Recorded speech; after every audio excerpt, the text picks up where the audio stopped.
ዛሬ እንግዲህ የማሳያችሁ የፎጣ ጋውን እንዴት አድርገን እንሰራለን።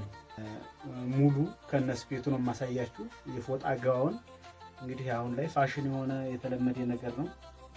ለብርድም እንደዚሁ አስፈላጊ ነው። ለዚህ ለክረምቱ በጣም አስፈላጊ የምንለውና ወሳኝ የምንለው ነው። ዛሬ አሳያችኋለሁ ማለት ነው። እንዴት አድርገን እንስራ እያላችሁ ለተቸገራችሁ ስቴፕ ባይ ስቴፕ አሳያችኋለሁ። ይሄን የዩቲዩብ ቻናል ሰብስክራይብ አድርጉ። ለምንሰራው ቪዲዮ እንዲደርሳችሁ የደወል ምልክቷን መጫናችሁን አትርሱ። እሺ ወደ ቪዲዮ እንግዲህ በመጀመሪያ ለዚህ ጋውን የሚሆን ልኬታዎች አሉ። ከቁመት ጀምረን ቁመት፣ ትከሻ፣ እጅጌና ወገብ ከዛ የጡት ዙሪያ የምንወስድ ያው ሰፋ ያለ ስለሆነ ምናልባት ወገብ ወይም የጡት ዙሪያ አንደኛውን ከወሰድ በቂ ሊሆን ይችላል ማለት ነው። ስለዚህ የደንበኛ የቁመት ሜትር ከ28 ነው። በሴንቲሜትር ነው የምለካው። ስለዚህ 128 ሴንቲሜትር ቁመቱን እለካለሁ ማለት ነው።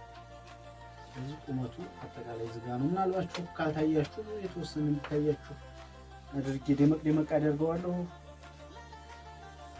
ቾኩም የማይታይ ከሆነ ከዛ አጠቃላይ ቁመቱ ወስጃለሁ። ከዛ በኋላ የምለካው ምንድነው ትከሻ ነው።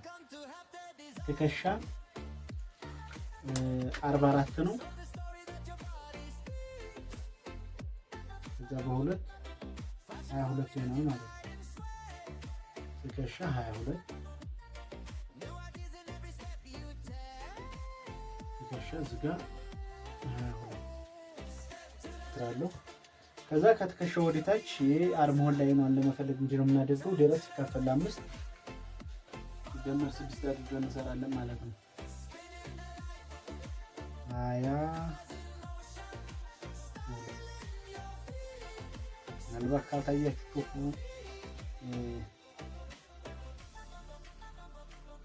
ስቆርጥ በደንብ አሳያችኋለሁ። ከዛ ቀጥዬ የምለካው ምንድነው ይሄ የራስ ስፋት ነው። ሲካፈል 4 አድርጌ ይችን ሄዳለሁ። 90 ነው። 90 ሲካፈል 4 22.5 አካባቢ። ስለዚህ ለቀቅ አድርጌ ስለሆነ ነው 25 አካባቢ። ምክንያቱም ጋውን ስለሆነ ትንሽ ለቀቅ ማለት አለበት። ሌላው ተመሳሳይ ነው። ሌላው ነገር ተመሳሳይ ነው። ወደ ጎን አንገት 9 ሴንቲሜትር ኩንንብ ያለው ነው የሚሆነው። ከዛ ወደ ታች 10 ሴንቲሜትር 9 በ10 ማለት ነው።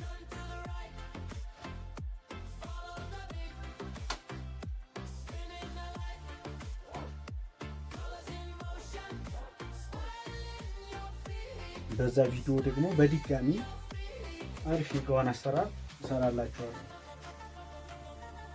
እዛ ላይ ደግሞ በደንብ በሚታይ ቾክ ነው የምሰራላችሁ።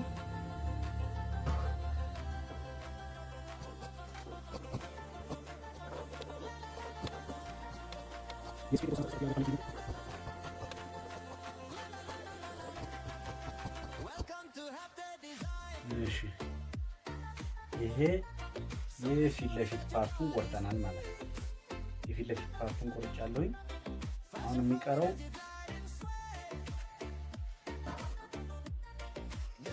ከኋላ ያለው ፓርት ነው። ከኋላ ያለውን ፓርትን በዚሁ ተመሳሳይ ነው የምንቆርጠው። ይሄን ላው ላይ ያስቀምጠን በቀጥታ መቁረጥ ብቻ ነው። የአንገት ፓርት ብቻ ነው ትንሽ ልዩነት የሚያመጣው።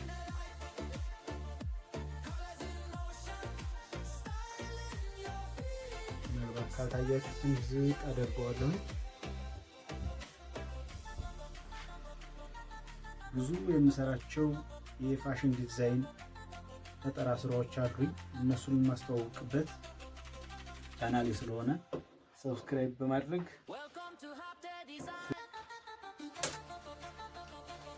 የዚህኛውን አንገት ለማግኘት ምንድነው የምታደርጉት?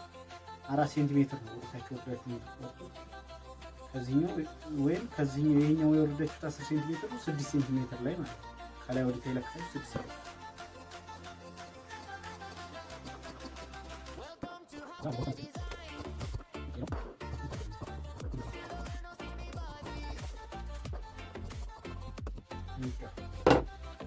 ጨርሰናል።